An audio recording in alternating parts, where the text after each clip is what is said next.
Are you hiring people, maybe marketers using an out-of-date set of hiring guidelines? And when it comes to Gen Z, those 27 and under or so right about now, they're shaking things up and demanding organizational change. So now what? Well, welcome to What's Different About Gen Z. And now what? My name is Roger Courville, and welcome to another episode of Thought Leader Conversations, sponsored by the crew here at Virtual Venues, where you can instantly scale your virtual and hybrid event production team with a crew that'll help you focus on something other than tech and logistics. But we're not here to talk about us, and I'm seriously excited to welcome Alayna Thomas. Has a master's in management, has credentials in human resources, the PHR, professional in human resources, and serves by day as a retention strategist at an organization called Magnet Culture that helps organizations reduce unnecessary employee turnover. By night is an instructor at University of Texas, Dallas, and is highly credentialed and wise beyond her years. GenZer herself already has experience as an HR director and loves being at the forefront of industry trends and providing the most effective turnover solutions to equip managers and leaders, maybe like you, to become retention champions. Welcome, Alayna. Glad you're here. Tell us a little more about who you are and what you do. Yeah, thanks for the intro. The only thing I would add with that is that I'm on a team that does retention work, but I bring this Gen Z flair to everything because it's not so well kept secret that I am Gen Z. I mean, it was in my intro, but I like to bring this idea and this persona that there can be a professional Gen Z that you talk to. It's not just the young person that you can talk to these individuals and actually be surprised. And I think it's all about getting past that initial age barrier as we talk to individuals. But I'll also add that you did mention I teach at the University of Texas at Dallas, and I love that I am a Gen Z in the front of the room of all other Gen Zs in the classroom. I think I had 3 students who were not Gen Z over my last 3 semesters. So it's really cool to get to bring their insights into the conversation today too. I love it. I imagine many leaders, if not marketing leaders, which is our audience here, imagine a lot of leaders both kind of get it and they don't get it when it comes to generations in the workplace. Let's start there. How are generational buckets or designations helpful, and maybe where is it not so helpful? I think where it can be not so helpful, kind of like with driving, if you think that you're a really good driver and then you just live life thinking that you're a really good driver, you never have to adjust there. So I think if you think that you understand the generations fully and you leave it there, that's not a great starting point. I like to talk about the generational buckets are a little bit more of a starting point to the conversation. It's a trend. And y'all marketing people out there love a good trend. I love a good trend. And one of those that you are seeing everywhere is that we have 4 generations in the workplace together right now. And Roger, it's not necessarily unique, but we have a little bit more of the ability to broadcast this message than maybe it was when there were 4 generations previously. And the world has shifted a bit. So one other area that generations can be really helpful is knowing what they are. And there are so many different groups that talk about generations. And I like to look at the Bureau of Labor Statistics. There are so many. That's another area this can get confusing. But the Bureau of Labor Statistics, if you hear me talk numbers today or generations, I'm going off of their cutoff birth years. Yeah, when you and I were talking offline here just before we pushed the record button, and the last time I did a research project on generations, which was, 13 years ago, even the academic literature didn't agree on exactly where the cutoffs were. So maybe we start there. With regard to how you're thinking about it, define those 4 generations and give kind of the ranges that you use. Yeah, absolutely. And I don't want to get my numbers wrong. So let me just look over here at my notes really quick because I don't want someone saying, okay, you said Bureau of Labor Statistics, but those aren't the right years. Totally hear you. So our oldest generation in the workplace is baby boomers. They were born 1946 to 1964. And if you do the math, that means 60 to 78 years old right now in 2024. Next is Gen X, born 1965 to 1980. Those are ages 44 to 59. We have millennials. Is that you? Gen X, yep. I didn't want to ask in case you didn't want to share. Um, then we've got millennials, 1981 to 1996. Millennials are not the young chicks they once were, the young spring chicks, as I heard my boss say. She's a millennial, so I took that from her.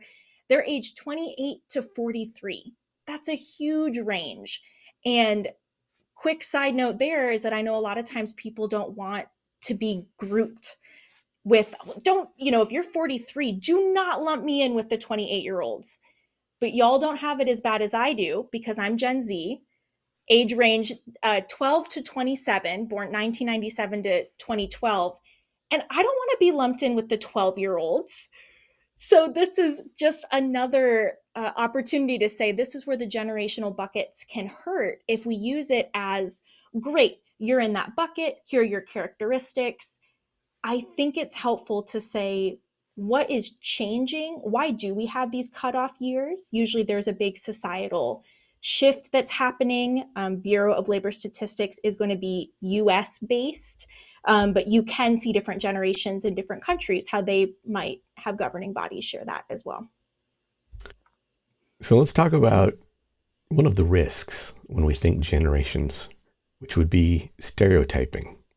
Yes. Curious, how do you address that when you're consulting and speaking with clients? I always like to ask the follow-up question. So if you've got an assumption, you probably have it for a reason. Someone has proved you right in that. So I usually like to ask, great, where is that coming from? And we talked about this just before. One of the biggest stereotypes is you take an older generation. I'm putting that in quotes because old and young is subjective terminology, but older generations of the baby boomers and Gen X must not be so great with technology. But our younger generations, millennial and Gen Z, must be. And Roger, you're proving me wrong right now. If I go off of that, you are leading here a virtual conversation. This is your whole business. This is what you are great at. And so what I like to say is, okay, is it possible that that might not be true, whatever that stereotype is? But then we might have really good evidence to say, well, this is a stereotype because these 5 people in my life, these 15 employees I've had, these 20, whatever, right? They've proven this. Okay, so how did we get here? So if that is the case, what is the root behind that behavior? And that's really what I like to have the conversation around. I like that. I think this one of the comments that I would sometimes make this would work into conversations of some of my own research and consulting was being careful to delineate between the general and the particular. Ooh, I like that. A generality is, okay, broadly speaking, Gen Xers are this sandwich generation between the boomers and broadly speaking, and this is the power of, say, generational research, that generality is true for a certain set of reasons. I'm sure we'll get more into that. But the risk is taking the generality and applying it to an individual, applying it to the particular, right? I mean, if I said, hey, all male professional golfers are, that might be a true statement, but walking up to one of them and assuming, to me, assuming that that's part of their identity or who they are, to me is like risks stereotyping, right? We do that with races, we do that with genders, we do that with all kinds of things. So yeah. Well, and then, just to build off of that is, don't we want the chance to get to share who we are with people, right?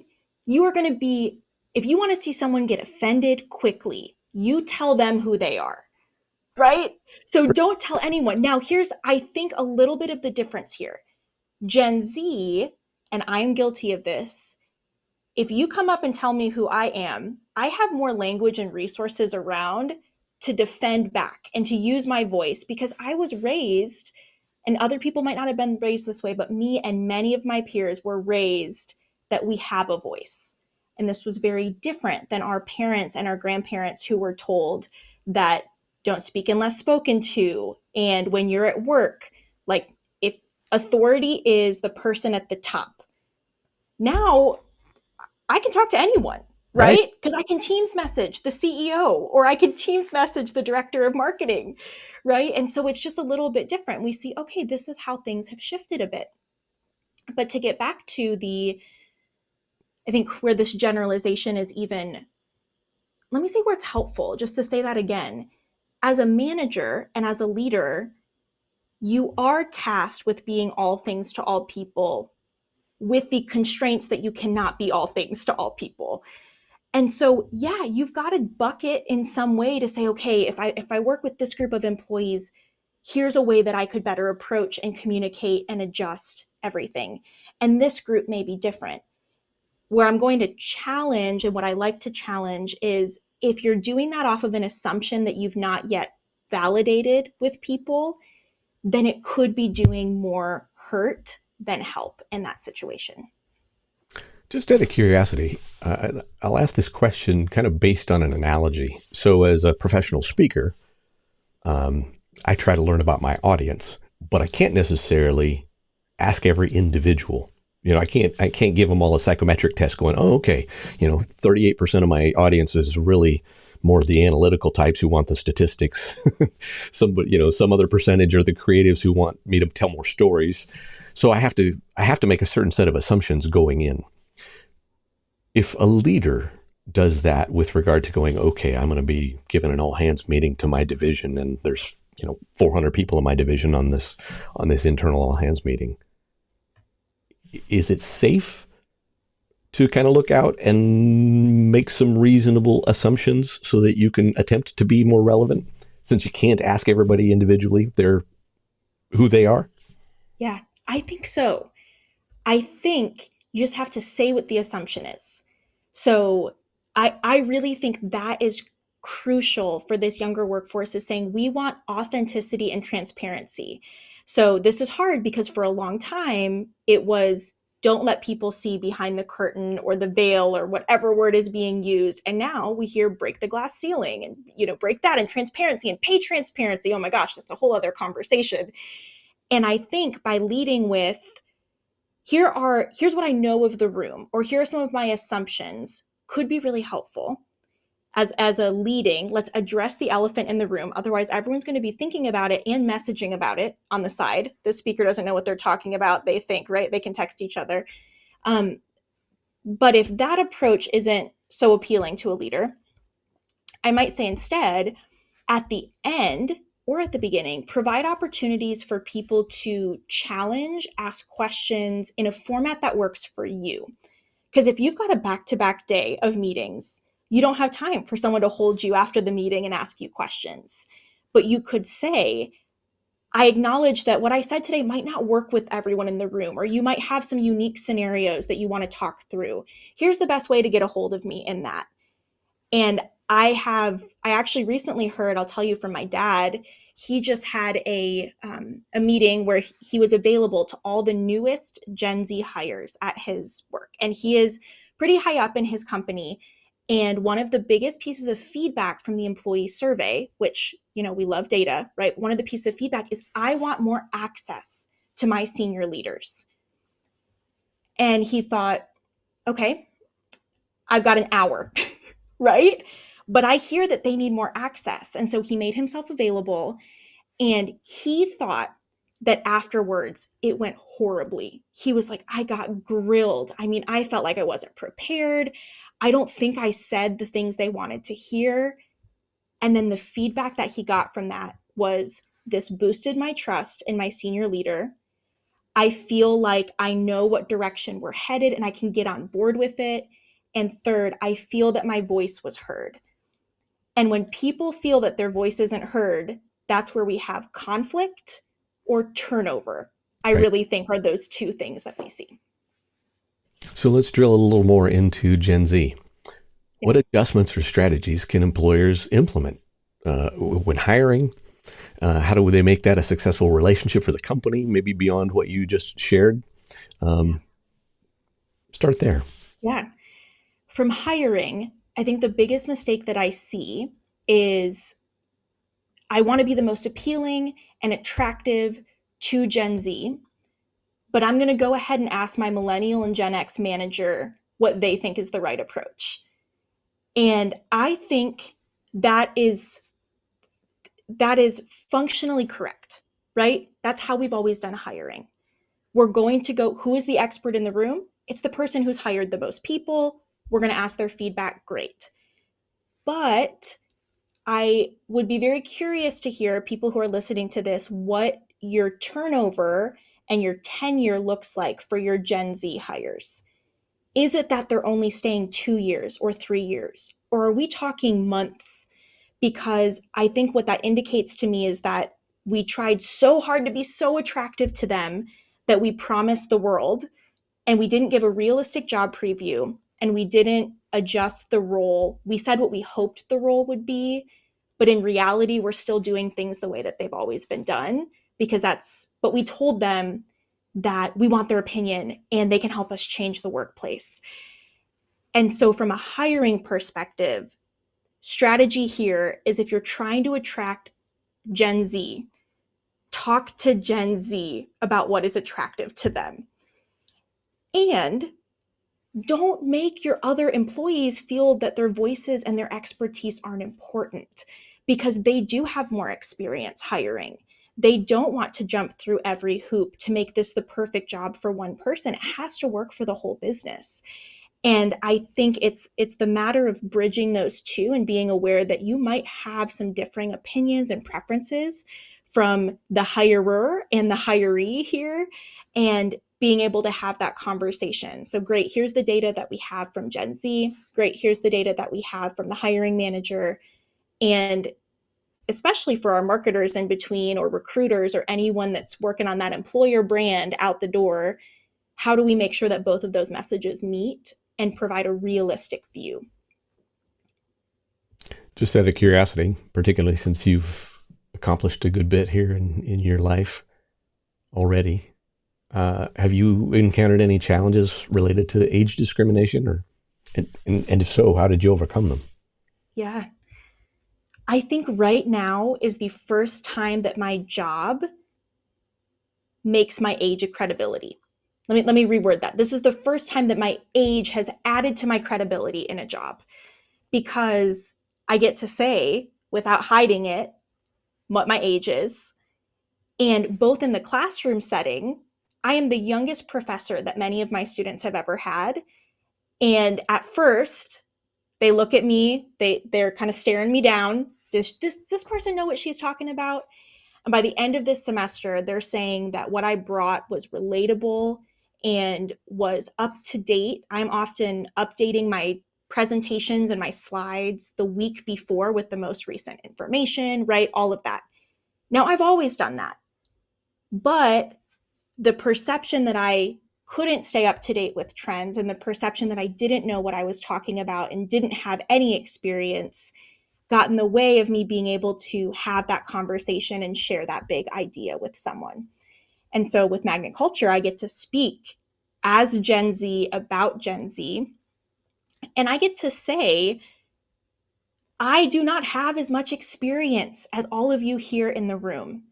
But what I do have is experience as Gen Z. Can we start there? And I find that it leads to the best conversations. And I have people who pull me aside and say, okay, but let me tell you the way that it used to be. And I say, great, let me learn, because I wasn't around. I don't know. So it's this curiosity. But from an age discrimination perspective, I think some of the phrases that are meant to be, they're not meant to be hurtful, but have been hurtful, are the phrase and then the action that, oh my gosh, you remind me of my daughter. You're young enough to be my daughter. Okay, well, clearly you don't know what you're talking about. You must not blank. And I think we do that to everyone in the workplace. I don't think it's just me. This is me experiencing what I believe to be looked down on because I'm younger. But Roger, I've looked down on people because they're older. I'm not immune here, right? I jump to that assumption and I say, oh, well, you must think that this is the way it's always been done, and do that. And I take a step back and say, no, that's not true. I'm assuming that, but I need to ask them, why are you so interested in keeping this process around or keeping this thing alive? Maybe it's because they built it And this is so important to them. And I know that if I built something, I would have some hesitancy, someone coming in who I perceive to not know a whole lot, questioning this thing that I've built and the way that we've always done it. And so I think that opportunity there to move past that looking down on is in a workplace. How can we think a little bit more egalitarian from every side? So we all are employees moving this proverbial bike in the same direction, and we're all part of the wheels and the gears, instead of you're the reason why this bike broke, you're the reason why this isn't working, and just trying to move away from that a little bit. Let's talk about marketers with regard to the topic that we were talking about off camera. So, just a little bit of a setup for those of you that are listening.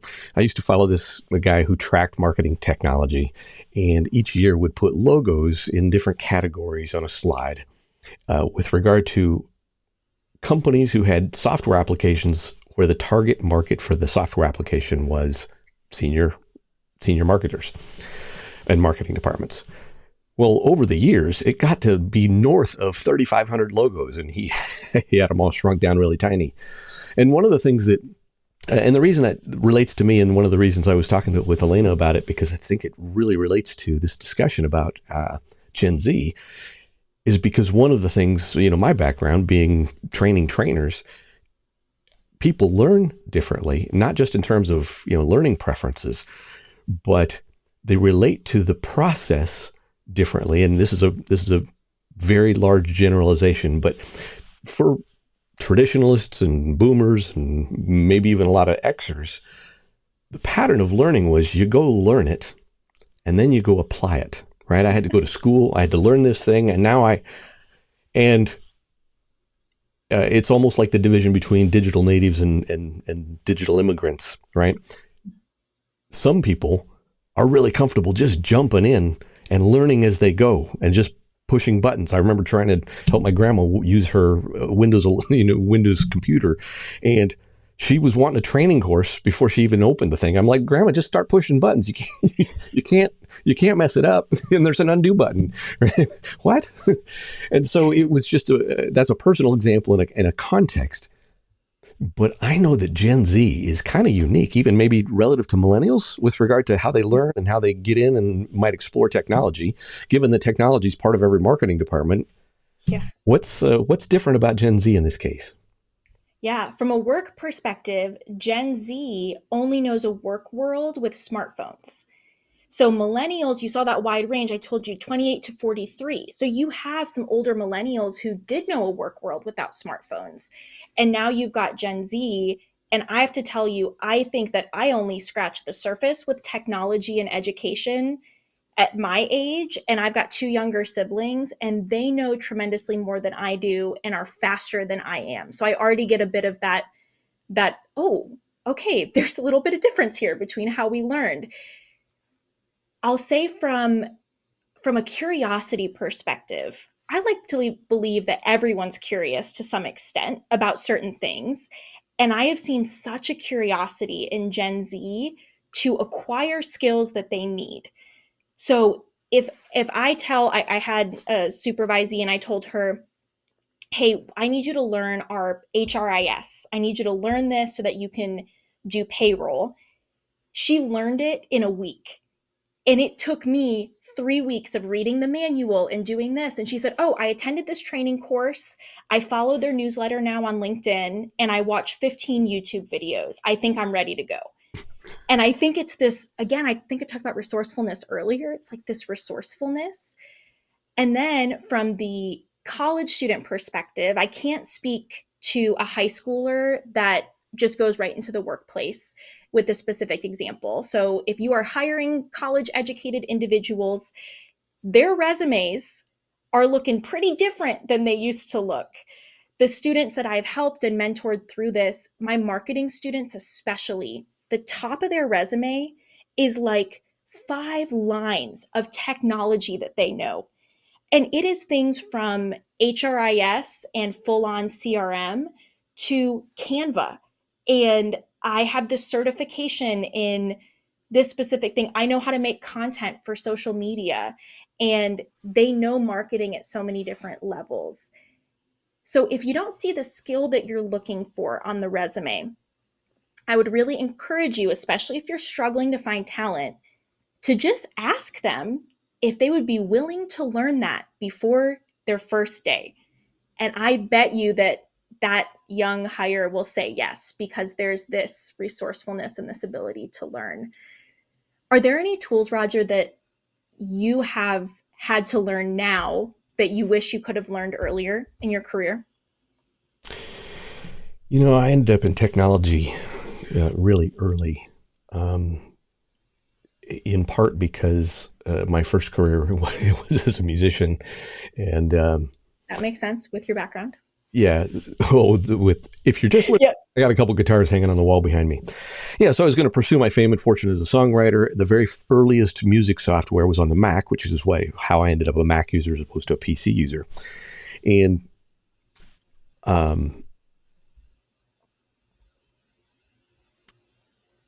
to apply that in this particular context, with regard to marketing, to me, if there is I'm going to kind of skirt your question and Totally. get back to you, and it relates to actually what we were talking about before we hopped on.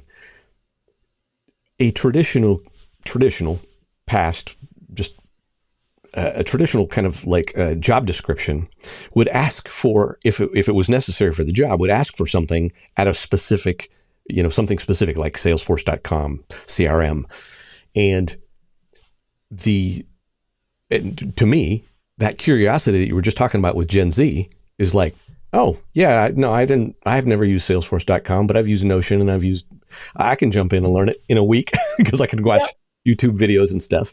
How do you think about even putting together a job description so that when they create their resume, it doesn't get screened out by the auto HRIS system, right? Because how many resumes get looked at for the first time by a human being? Yeah. It depends on the size of the company and the industry, et cetera, right? But there's a reason why. So if you're looking for Salesforce.com, and what I want to communicate is, no, but I've got this other transferable experience, and I know I could jump in and do it, like the HRIS story you shared. How do you even think about maybe putting a job description together differently so that somebody like Gen Z can go, no, not that, but I do have the transferable skill. I can do this. Yeah. My favorite thing about job descriptions is at the top when it sounds conversational and like a pitch to the applicant, because y'all might think that they should be grateful to have a job. Like, you should be grateful to work here. But honestly, that's not the first thought that I have. The first thought is, I just hope that I can get an interview here. And so I love that. I hope that I can get an interview here. And if somewhere else offers me more money, then I'm going to go work there. Right? It's a little bit one-sided maybe for someone just joining the workforce. But I love those that say, are you a curious person? Do you like to do this? Do you like to grow? Do you like all these questions? This is going to be the best place for you. And if you have a statement like that as an organization on your job description, then what comes after that has to match that initial statement. So if you're saying that you want someone who's ready to learn and can move quickly, give your applicant a chance to show that they are ready to learn a new skill and that they can move quickly, because chances are they can learn Salesforce, at least the basic functions, in 1 week if you give them the time. And then I also think for anyone here who's heavily involved in ATS, applicant tracking systems, there's those screen out questions that are just yes or no. Do you have Salesforce experience, or do you not? And it's hard because I have students ask me, Professor, how should I answer this question? Because I don't write this moment, but I can learn it by the time they read my application. So what do you do here? So could you maybe say instead, rethink your dropdown, rethink the system that you already use? Yes, I am absolutely proficient. I have worked with this for over a year. I would like to learn this skill, and I have transferable skills, but not exactly in this area. Or no, I'll learn it when I get there. Because what do you really care about? You probably care about your applicant being willing to learn and being willing to adapt and having attention to detail and all these different things. And so think bigger picture about what you're looking for, not just what you're going to write down as a bullet point, because it's going to get harder and harder to find the quality talent that you want if you're thinking in this yes or no, yes or no. I think just expand that a bit to leave some more gray area. We've been talking about hiring. Let's talk about retention. Yeah. Help me even ask you the right question. What question should I even ask you if I'm thinking, oh, maybe I need to get better at retention because we've been turning over Gen Zers? Well, it's a good question on what question you should ask me on retention. There's so many that I could answer here. I think the question to ask is, why do you care about retaining Gen Z? Why should companies care about retaining Gen Z? Because on one side, it seems like a lot of work to have to adapt and adjust and do everything differently than we've always done it with this vocal, selfish, Gen Z, hire, whatever you're thinking, leader. But this is the way that the workforce is moving. We have, and I have to double check my numbers on this, but we have 60, sorry, I don't want to say the wrong thing. Let me just rephrase. We have many Grace, go ahead. we have many baby boomers turning 65 every day. And so where's your pipeline here? Some of it is keep people longer through retirement. I think that's wonderful. I think people should be able to work as long as they want to. But for the love of God, if someone wants to retire, let them retire and don't make them feel bad about it. They've worked an incredible career. So you have to be thinking succession planning. And who is your next bit of talent? Yeah, you can try to tap an unworking Gen X and millennial population, but your next bit of talent is Gen Z. And y'all, right after them, I think the phrase that we're using, the new name is Gen Alpha. And so if you're thinking that we're still operating in a workplace that mainly benefits the preferences of a baby boomer or Gen Xer, you're already behind, because what about the millennials? And then you're going to be even more behind if you're not thinking about your Gen Z and your Gen Alpha.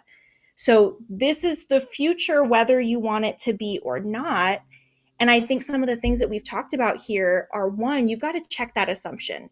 And I have already said, I am not perfect at this. I have already said 15 assumptions that I did not give the disclaimer for, right? So go back through, rewatch this, and call me out on all of my assumptions here, because I need to go check them. But I'm speaking from the 12 years of work that Magnet Culture's done and our clients. And so I am building some data trends here. So I think that's one piece, is that you have to retain them and you have to care about hiring, because that's your pipeline for talent. And then the other side is, this is how you can be more competitive than your competitors, how you be competitive in the marketplace, because you can have fresh eyes and you can bring in new perspectives, and you can tap into one of the most curious, quick to learn groups of people that I have ever seen when it comes to this technology. And then I think there's a lot of opportunity there to have some more conversations in the workplace too, of let's make sure that, you'll hear me say this a lot, but just that egalitarian, let's make sure that everyone feels valued, because it might be that this individual is really great at learning this specific technology quickly. But what about when we move to email? That is a big technology that had to be adjusted and understood, right? So I want to make sure everyone feels heard in what I'm saying right now. But what else? What else does that bring up for you, Roger? I was just thinking, kind of processing out loud here about all these things I think about Gen Z and retention. Well, no. Yeah. Well, one of the things that you mentioned earlier was the experience that your dad had, right? Senior executive and Gen Z wanting and needing to feel heard and seen and have the ability to give feedback. And what great results he had just by sitting down for an hour and fielding, an all come one, come all kind of questioning session. Are there other mechanisms by which you can put in place that are part of what might help Gen Z feel seen, heard, etc., that might be a little more accessible than just how frequently a senior leader can give them an hour? Yeah, absolutely. Oh, there's so many different ones. And one of them is you've heard me talk about curiosity and wanting to learn new skills. Training. If it doesn't cost too much money to you, because I know people are thinking, well, money and time. We don't have enough money and time, right? But do you have something already that someone had built before that you really want to make sure that knowledge isn't lost when they leave? Could your one of your younger hires sit down with someone higher up in the company? Might not be the most senior executive, but what about the individual who's been here for 30 years and just having, I think that's where we hear a lot about mentorship, right? And allowing that. Your interns, if you're hiring a college intern, is majority going to be Gen Z right now. How do you make sure that your youngest new hire, one, I'm saying new hire because I assume you've hired them in the last 5 years. You probably didn't have someone that you hired at 16. I hope not. Right? But how do you let them mentor to the next person coming in? So it doesn't have to be your time that you give up, but give them permission to use their time in a way that's really meaningful, and that benefits the company. So if I haven't said it already, make sure that you hear that I said this all has to benefit the organization too. But I really believe that retention benefits the organization. And I really believe that meaningful work benefits the quality that you put out and all of those things. So I really do think these are all intertwined. Um, and one more I would say is kind of this double piece of guidance and support. So kind of like if anyone's looking, kind of like the guidance up top, like the umbrella, and support underneath. I think that we need to be ready to guide and give clear instructions where we have them, and then to be able to empower in a couple areas and say, hey, you run with that. You might be thinking, I'm gonna let them run with that because that's lower stakes. And y'all, that's fine. You do what you have to do. But the feeling there is I'm home at the dinner table talking to my partner and saying, I just got to do the coolest thing at work today. My boss let me run this from beginning to end, right? And that's experience. And then that's something that later down the road I can say, oh yeah, I helped on that project earlier. So I understand how that impacts other people and other things.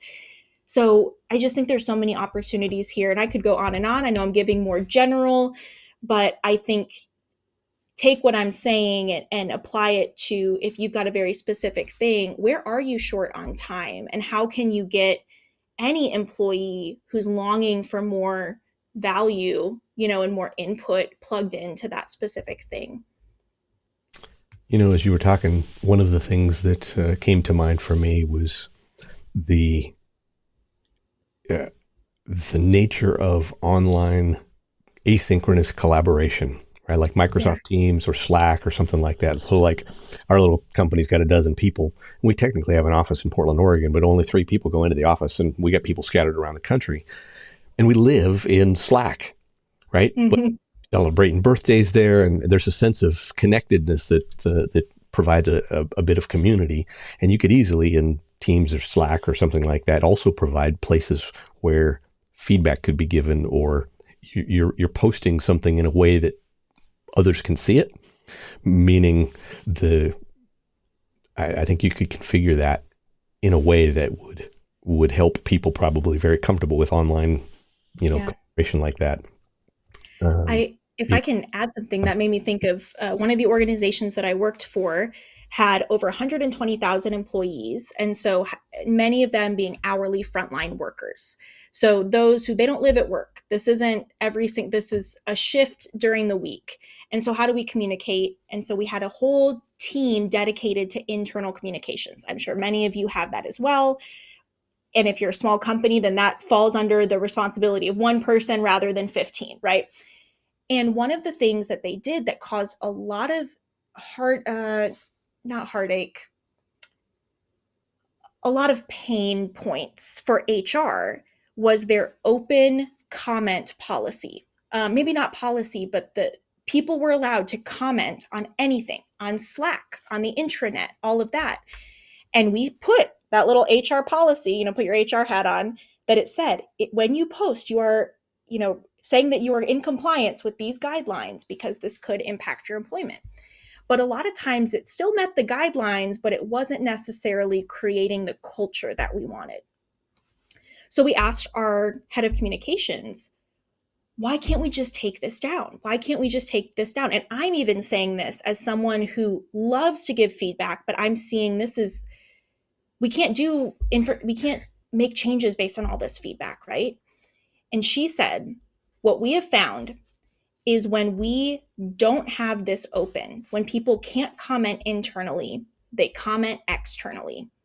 And so we know this causes some headaches for us, but this is the only way that we can reduce all of that external, out of our control side of things. And her team was on the Reddit pages, her team was on Facebook, her team was everywhere in these groups hearing what employees had to say outside of work. And they saw the opportunity to build trust and to really engage employees by bringing that conversation into work. And I do think there are some challenges there, but if a company with 120,000 people could do it and lose very few employees because of it, I think it's something to try out in other organizations too. Seems like a killer learning opportunity. I mean, Yeah. because particularly now that I'm a heavy AI user, and particularly now that these tools are all beginning to implement. I mean, they're all searchable, right? I mean, when you type something into Slack, that becomes something you can search, and I can see what Alayna posted 2 years ago.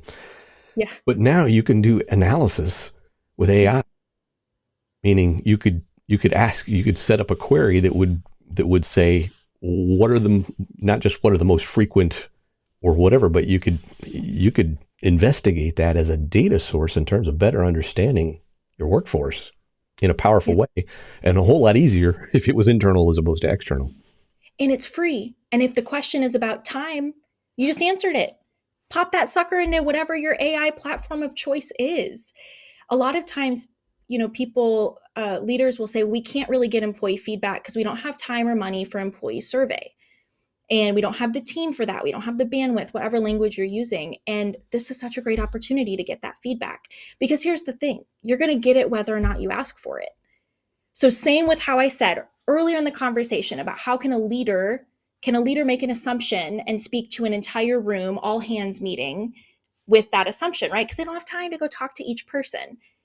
Well, that same principle there, where the leader says, here's how I would like to get your feedback, is what we're doing here. So you can say it. It doesn't have to take any prep. You can say it in a meeting. Here's how I'd like to get feedback from you or any pushback that you have. Or you can choose not to say that and know that there are texts and there are private messages going that are all the feedback's being shared with everyone but you.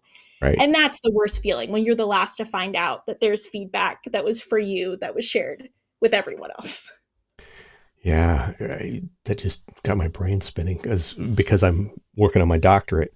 One of the things that is traditional in qualitative research, right, is something like interviews. And if you interview 20 people and you record it and create a transcript, you could end up with 70,000 words. And then you go through and code and looking for similarities because Alayna said it this way and Roger said it this way, but I realize they're talking about the same thing. And we can therefore begin to, have some statistical analysis out of a quantitative bunch of data. But now you can do all that with AI.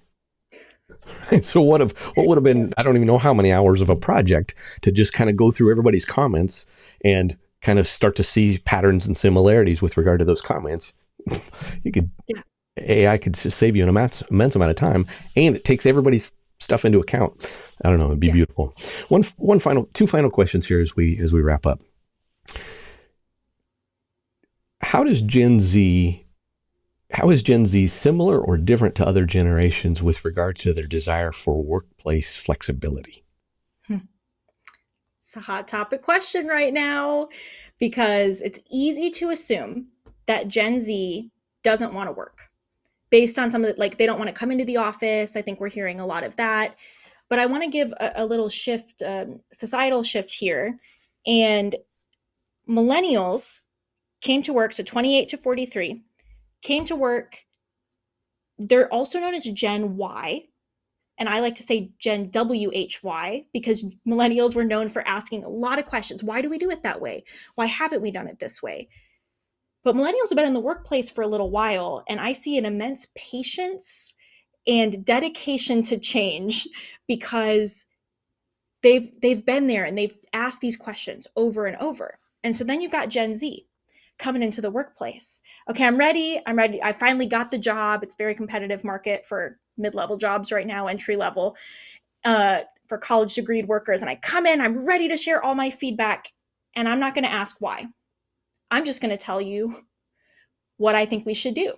I'm not going to take the time to get to know the history because millennials already took care of that, right? They already did all that, right? And I try to set my students up for success and say, please ask the why. Please get to know the history and the way, even if you disagree with it, get to know the way it's always been done. At least that's what you're perceiving, right? Is that it's always been done this way. Get to know the history because you need that in order to make any meaningful influence. So that's one is I think kind of this patience versus lack of patience there, a little bit between millennial and Gen Z. I think just to make sure I'm not forgetting my Gen Xers and my baby boomers, I think there's incredible patience and change there too, but it looked different. And I think there's a lot of that. But you asked me not about that, but about flexibility. So let me get back to that, which is to say that we had this kind of crazy traumatic thing that happened called a pandemic. And I have to say that I never worked full time pre-pandemic. I worked 40-hour a week internships, but I never had a full-time permanent job. And so what I expected was not what I got when I joined the workplace. I graduated with my master's in May 2020. And thank goodness the company I was interning with decided to keep me full-time because I had friends who were out of luck.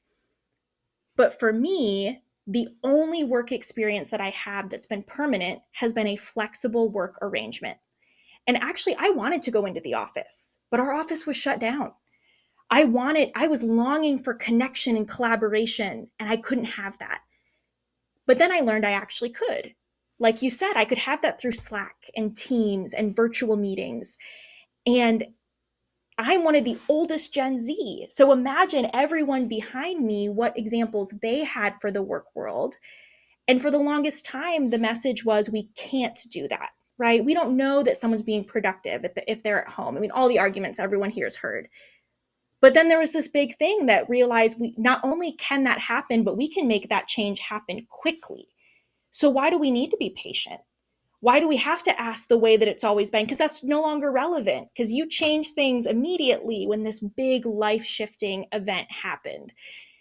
And I think that we are experiencing, I only know this from the professor lens, or I want to share that I know this from the professor lens. It is a struggle to get some of my students to want to be in the classroom. They're asking, can I stream the class over Microsoft Teams? But Roger, it's not asynchronous. We're back to synchronous learning in the classroom. There are asynchronous classes, but mine isn't that. And so I have to follow the guidelines that my leaders have set to make it synchronous. And I just can imagine that so many of you, whether you're hiring or you're talking to people who are thinking about leaving, that this flexibility conversation is coming up. And if you're having that assumption, right, that it's all these, this is the problem group, they're the ones who don't want to come into the office. I like to give that question. Why might that be?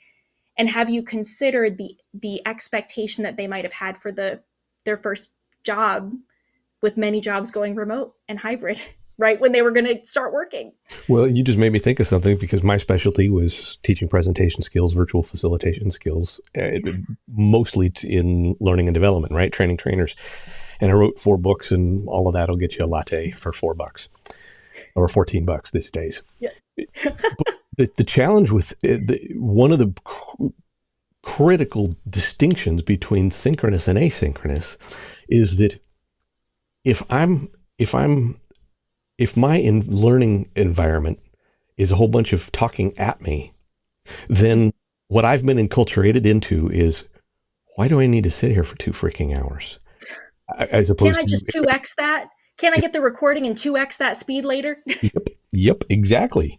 So the distinction, then became in terms of instructional design. Well, hey, if this is going to be, synchronous, then how do I make it worth their while with that which is unique, which is somewhat peer to professor, but it's a whole lot peer to peer. And so, of course, people started flipping their classrooms and pre-recording parts of their lectures, and they would go, whatever. But last question, and we'll get you on with your day. Thank you so much for sharing your wisdom. Thank you, Roger. This has been great. I love the 15 ways that we've taken the conversation. So thanks for that. The whole point of just having a virtual cup of coffee, so I love it. And doing it. Where's this going? Gen Zs are going to be 5 years older 5 years from now. Are there any particular changes you see coming that we should be keeping our eye on?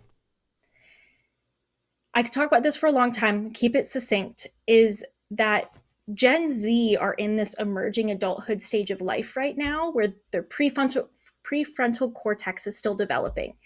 So I don't say that to talk down to, but to say that they are still learning who they are, and we are still learning who they are in the workplace. Emerging adulthood is age 18 to 26 for those who are curious about that, right? So with this generation being 12 to 27, like, hello, we're still growing and developing, and we want freedom, choice, and change. There's so many things. And so I can't say fully because I'm trying not to make assumptions on what this will look like. But I can say that I'm actively researching this with my boss, Kara. And I know you had asked me if there was anything that I wanted to share with the group. And I don't have a title for you yet, but we are working on a book where we're going to really research this over the next year and do interviews, qualitative and quantitative, and to capture what we think are some of those trends for Gen Z. So keep an eye out, follow Magnet Culture, and follow me to learn more about that. And I hope I have some more answers soon. Perfect transition. Alayna, how do we get in touch with you? What's the best way to connect? LinkedIn is going to be the best, y'all. So you can follow me on LinkedIn, Alayna Thomas. And then I also am part of the phenomenal team at Magnet Culture, which Roger spoke all about at the beginning. So you can also find us, magnetculture.com. I've got a page there. And I would love to come speak with you, to speak to your leaders, or just to connect and share thoughts. Like I said, I'll be doing research over the next year. So you don't have to need anything from me. I would just love to have a conversation. Well, thank you. Thanks for dropping a whole bunch of wisdom nuggets on us today. Thank you again to our wonderful guest, Alayna Thomas. You can learn more about her and connect. I will drop links to both Magnet Culture and her LinkedIn page on the places where we post this video. And thank you again to our sponsor today, Virtual Venues, where you can instantly scale your hybrid and event production team. We'll catch you on the next episode of Thought Leader Conversations.